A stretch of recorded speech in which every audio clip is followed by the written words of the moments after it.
Hi everybody, we're here in the States, December 1st, in a church on Christopher Street, where they're reading the name of the people, some of the people who died of AIDS.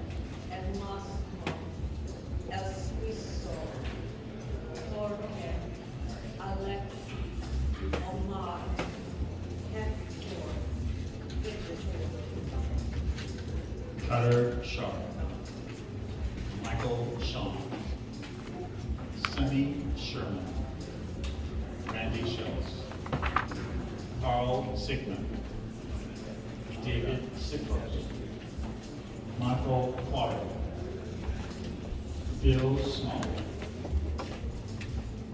Clint Smith, Willie Smith, Rick Smith, Michael Smith, Alan Silver, David Spark, Peter Spark, Robert Spellman, Christopher Spencer, Ron Stanford, Ed Shirley, Tom Stoddard, Derek Stripling, Ken Struthers, Ramon Juarez, David Summer,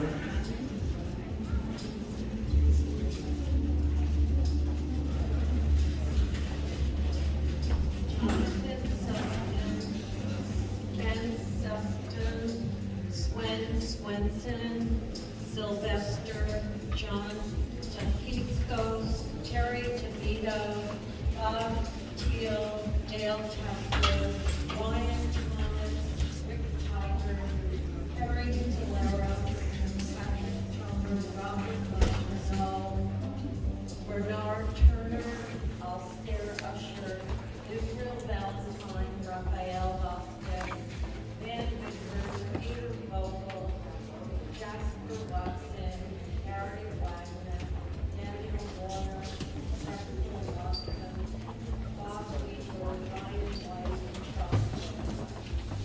and my friend Otto Morris.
So this is St. John's Lutheran Church.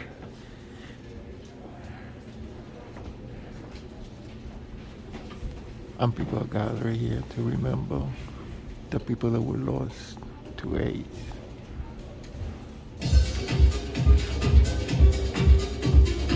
Aquí estamos en la iglesia de St. John Lutheran. Y aquí están la gente para recordarse de las personas que murieron de sida.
There's got to be a dance floor in heaven, right? In fact, maybe all it is a dance floor. I'm looking forward to it. I'm Pastor Mark Urson. I'm pastor here at St. John's. And to state the obvious, it is so good to see you. Last year, I walked into the empty sanctuary carrying a candle, and my husband was filming me on his camera, and it was part of our virtual gathering last year, which many of you tuned into. But nothing beats getting together and being together tonight. But we also have learned lessons in a pandemic, and so we're also welcoming those who are watching from home, and glad that they could be a part of this in other locations. So I accomplished something recently I'm very proud of. I did my first AIDS ride. I don't say that to beg applause. Everett will tell you I'll do other things to beg applause, but not. We did 165 miles from Miami to Key West in 2 days, and it was amazing. And I'm already signed up for next year, so I'm done. But the reason I bring it up is because at orientation, somebody said something that brought me back to this gathering tonight. And she told us that we were riding, especially for those people who thought they were being forgotten. And that's why we gather tonight, to make sure that no one is forgotten. Whether they be those who we miss, some whose names were just read, some whose quilts are hanging around us, or those who are at home, those who maybe are struggling, those who are feeling alone. We are here to let everyone know they are not forgotten. No matter how long this goes on, we will not forget, and we will continue to gather. And so I thank you for being brave and gathering here tonight, for taking the precautions that you're taking to be safe and to be here tonight. A big thank you to Brent and Krishna and Jeff and Barbara and all the people a part of Out of the Darkness who have brought this wonderful gathering here to St. John's for the last, I don't know, what is it, 4 years? Has it been 4 years already? Is it that long? Again, I just hope it goes on forever. So welcome. I'm not going to talk too much. There are people who have much more important things to say. But a warm welcome tonight, and a warm welcome to you to everything that happens here at St. John's. This isn't just the only time when you are welcome here. You are welcome always. And I hope I'll see you again at other events. But a warm welcome to you all.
We had no civil liberties and were only a few years out from having been declassified as having a mental disorder, a decision many psychiatrists resented and wanted to repeal.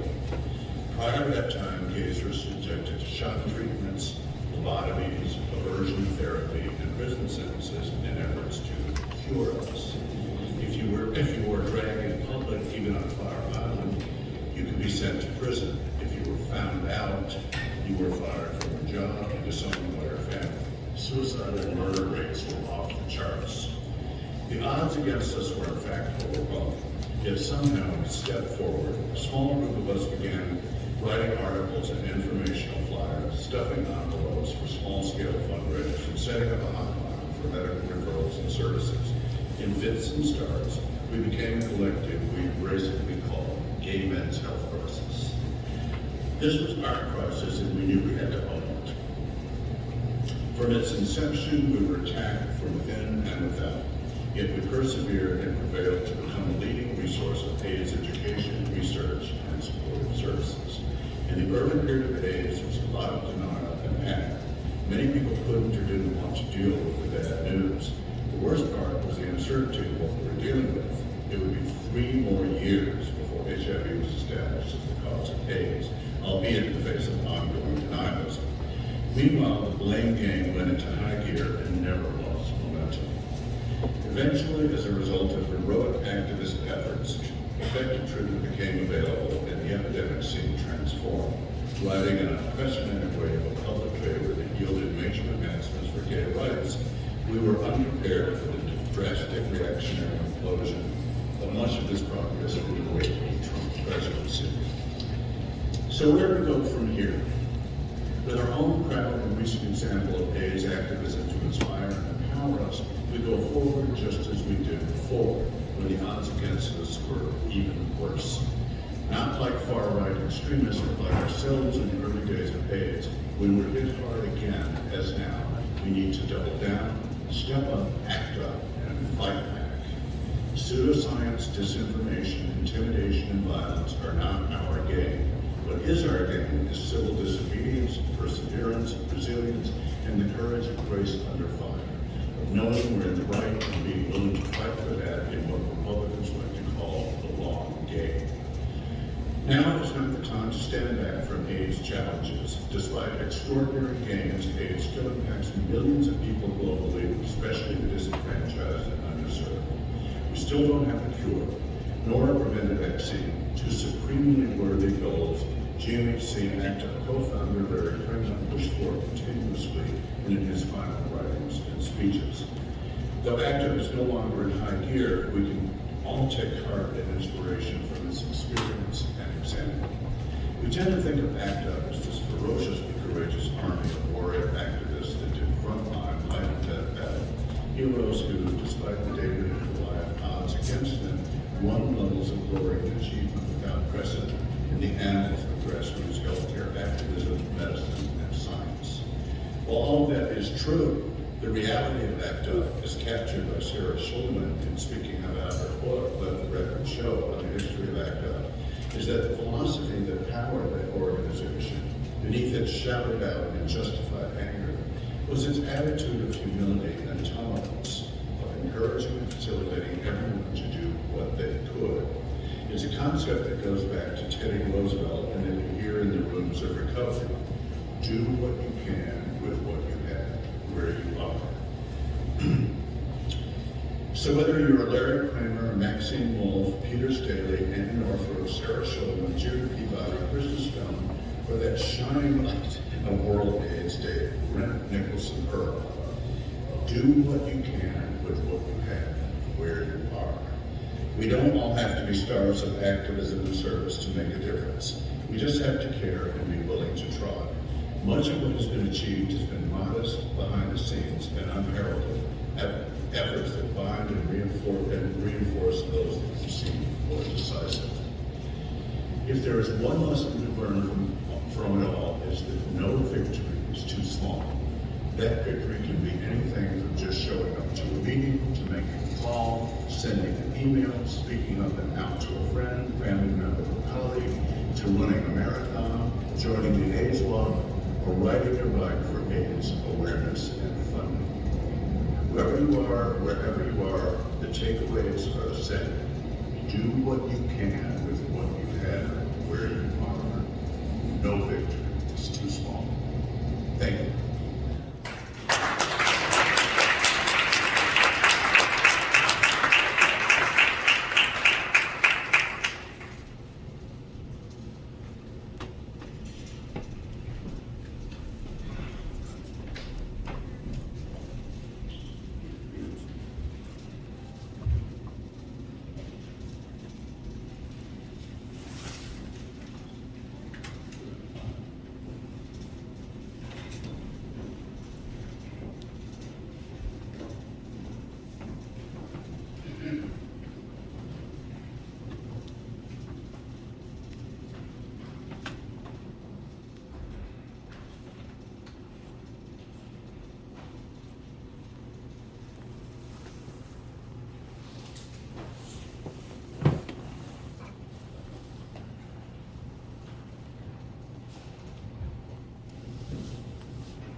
I'm very happy to bring up someone who's been such a wonderful supporter. A little sad that this is the last time we have her in this capacity, but she's not going anywhere because she's a public servant who keeps on serving.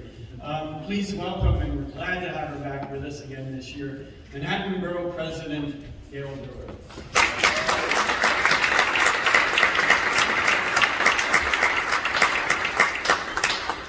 Thank you very much. It's an honor always to participate on December 1st, World AIDS Day.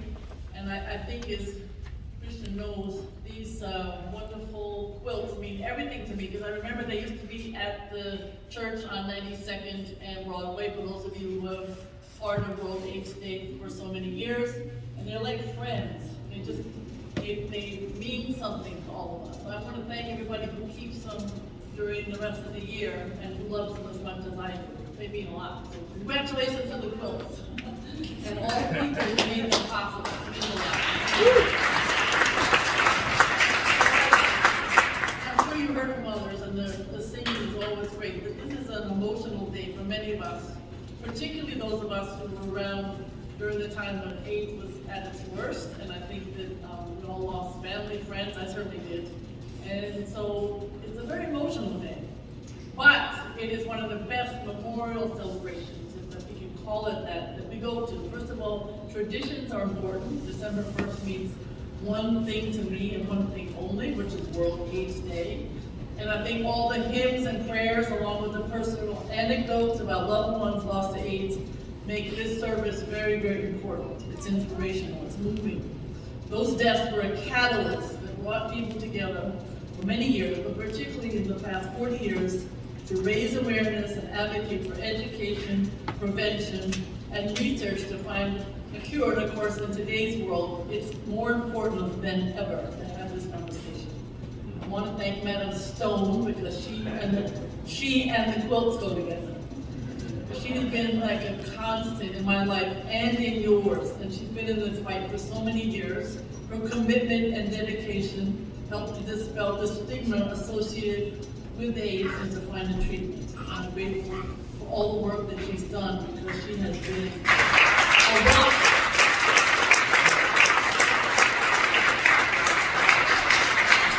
And I think the city's most recent survey on this topic, 2019 being the most recent, there were 128,419 New Yorkers living with HIV or AIDS, and there were 1,772 new diagnoses that year. And of course, we lost many people to complications still from this awful disease. But we've been fighting it for 40 years, it's still an epidemic.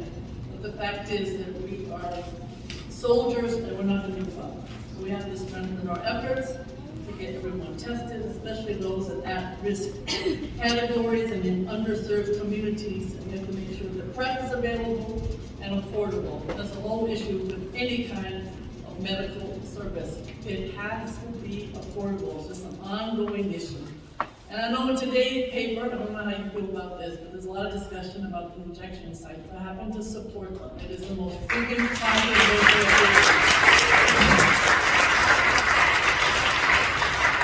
They lost a lot of people because they were not able to be safe. And I'm glad might be the wrong word, but I'm more or less, I am supporting the ones, but you can imagine I just got off a community board screaming at me. In East Harlem and Washington Heights, and then there'll be other locations. And I think it would be good for all of us to speak up about it, because there is a lot of opposition, so people don't understand that people die if they don't have that kind of support. So I want to say that is my position, and the hell with the press if they don't like it.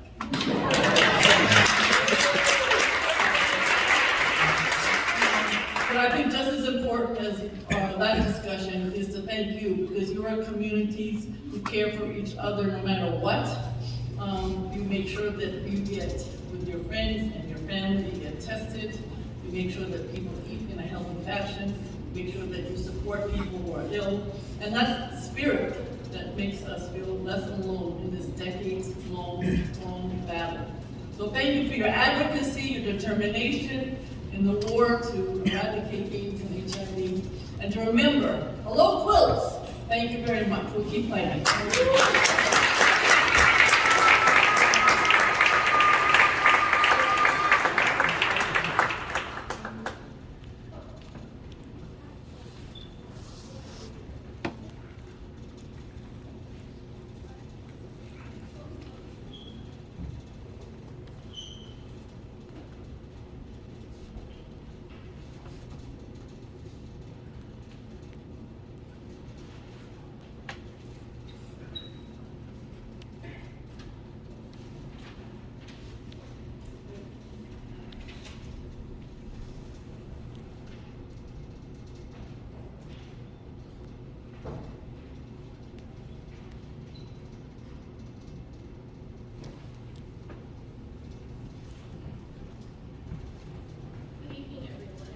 you to my friends at GMHC for the invitation to share brief remarks with you this evening.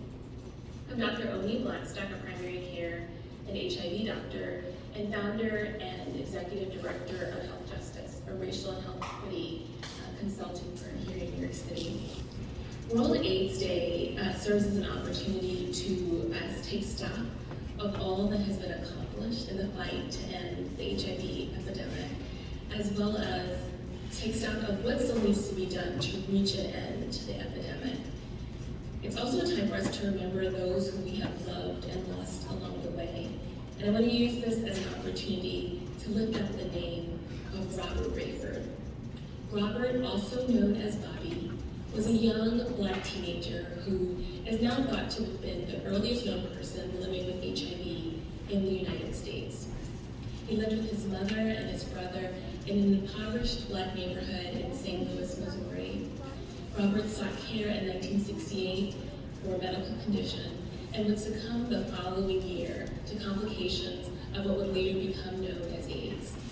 But so few people, even within the HIV community, know Robert's name speaks to the importance of ensuring that no community is forgotten as we push forward to end the HIV epidemic. Prior to the COVID-19 pandemic, there were already differences in the estimated time to the end of the HIV epidemic for different communities. One study even showed that while it would take until the year 2030 to end the HIV epidemic among white New Yorkers, we would have to go far beyond 2040 to see an end to the HIV epidemic among Black and Latinx New Yorkers. How the COVID-19 pandemic has affected these pre-existing HIV inequities is yet to be fully understood, but it's likely to have amplified them. Like the HIV epidemic, the COVID-19 pandemic has shown us that while we have effective tools to end the pandemic, a lack of political will and the persistence of systems of power and oppression, such as structural racism, have been substantial barriers to ending both the COVID-19 pandemic as well as the HIV epidemic. Robert Rayford's legacy reminds us that as we work to end the HIV epidemic and the COVID-19 pandemic, we cannot forget those communities that are most burdened. We must continue to advocate and work to dismantle these systems that perpetuate inequities. To this point, the words of tennis great and HIV advocate Arthur Ashe ring true today. Arthur Ashe said on World AIDS Day 1992 the following about the HIV/AIDS epidemic. We want to be able to look back and say to all concerned that we did what we had to do, when we had to do it, and with all the resources required. May we lift up Arthur Ashe's words and Robert Rayford's memory. Thank you so much.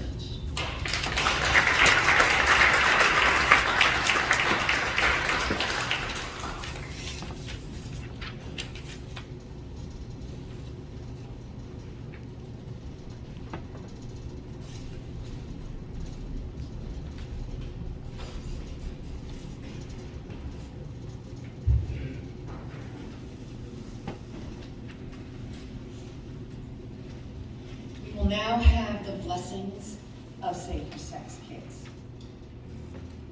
Number one, creator of all names. We bless the safer-sex kids. We bless the safer-sex kids as we support people to see sexuality understood as a natural part of who we are as individuals, a part of our personality. To know sexuality includes enjoyment of the world through the five senses: taste, touch, smell, hearing, and sight. To see sexuality in the way the most enlightened of our ancestors saw and used sex for a connection and revelation of the most enlightened portions of their creative energy. To see sexuality understood as existing through our lives. To see people of all gender and sexual identities allowed and expected to have sexual desire. To override dogma from government and religious institutions that use misinformation about HIV prevention and safer sex in their policies, and to know sexuality includes all feelings thoughts, and behaviors associated with truly believing we are attractive and can feel attractive. And may we all say, our lives matter.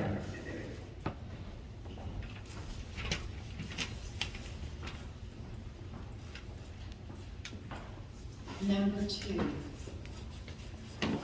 We bless the safer sex kits that include male and female condoms and lubricant as we encourage people to see a time when sex is not taboo and not demonized, to see more sex-positive thinking, to know that transgender, gender nonconforming, and cisgender individuals who identify as lesbian, bisexual, or heterosexual can feel safe and in control of their bodies when having safer sex. To have sexuality acknowledged as a basic part of our physical, mental, emotional, and spiritual lives. To see it's raining comments.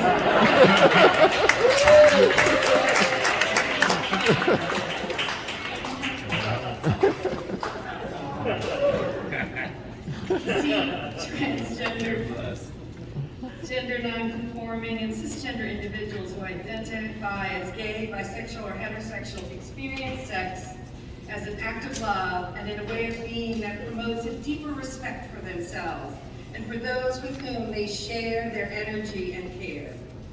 To know our own values, beliefs, attitudes, limits and boundaries, and respect them, and to understand that sex is an expression of our most genuine gift of ourselves to ourselves and to those we love and about whom we care.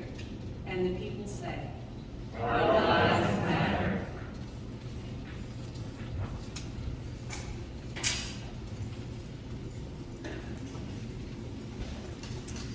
Number 3, we bless the safer sex kits as we advocate for people to have a sexuality that lets us feel attractive, regardless of age, gender, sexual orientation, race, religion, height, weight, physical or mental ability. To have a sexuality that lets us be ourselves. To see young individuals who have sex with men not being teased for expressing themselves as competent. To continue to be educated about practicing safer sex as a known way to prevent HIV infection and other sexually transmitted infections. To have it seen that sex can be fun and can also fulfill many emotional and spiritual needs. To recognize that sexuality includes how we think and feel, and to allow each of us to define and claim our own personal sexuality. And the people say, our lives matter.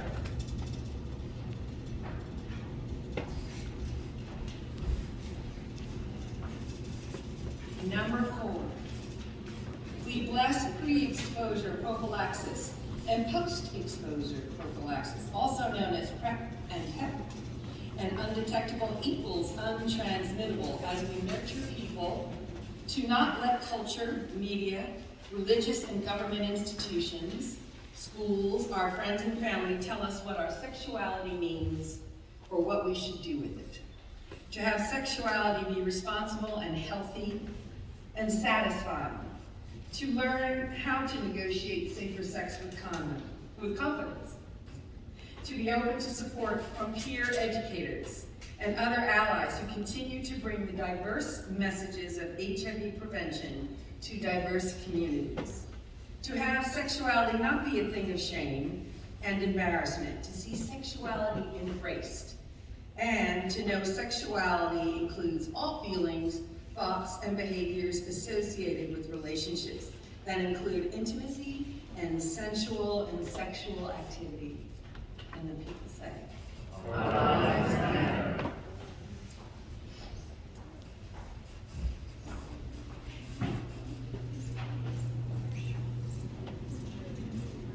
Number 5,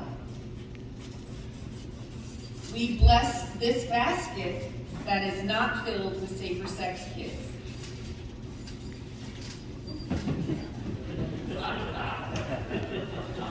Yeah. to demonstrate our support for people who will not have safer sex, to know that for those who cannot have safer sex, the need to feel intimacy or human touch may possibly outweigh the harsh realities of living a life with HIV or AIDS. To recognize that some people may not have the option of luxury of condoms and for fear of domestic violence or other forms of abuse. To understand the challenges in negotiating and having safer sex. And to know that people of all gender and sexual identities have been wrestling with HIV for 40 years and creatively looking for all kinds of responsible and sexy solutions to prevent the transmission of HIV. And the people say, "Our lives matter."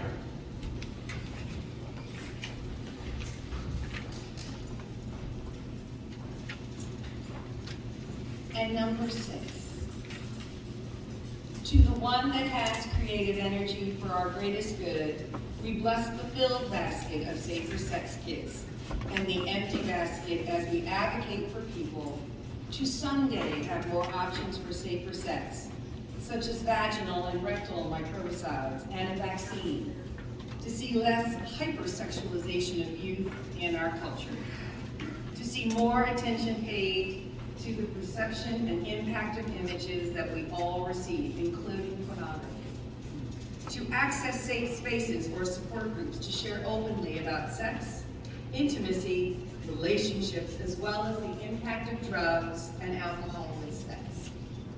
To see it easier to negotiate a relationship, for it not to be so devastating. To see people less frustrated and afraid in their desire to express themselves, and to see sex as a deeper expression of the god or goddess within, to be able to create love in our lives. And the people say, "Our lives matter." Thank you.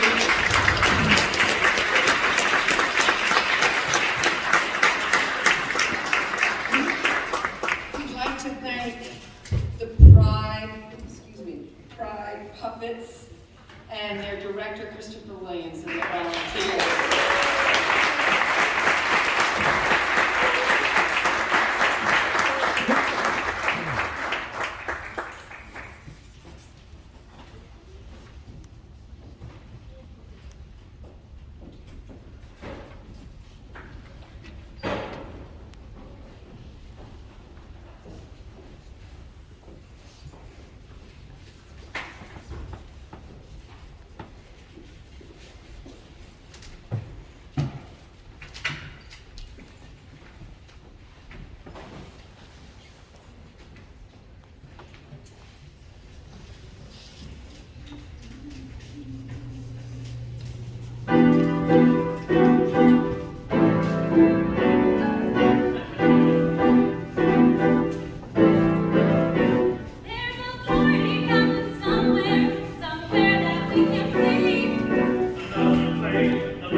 Until next time, hasta la próxima. A la próxima fois.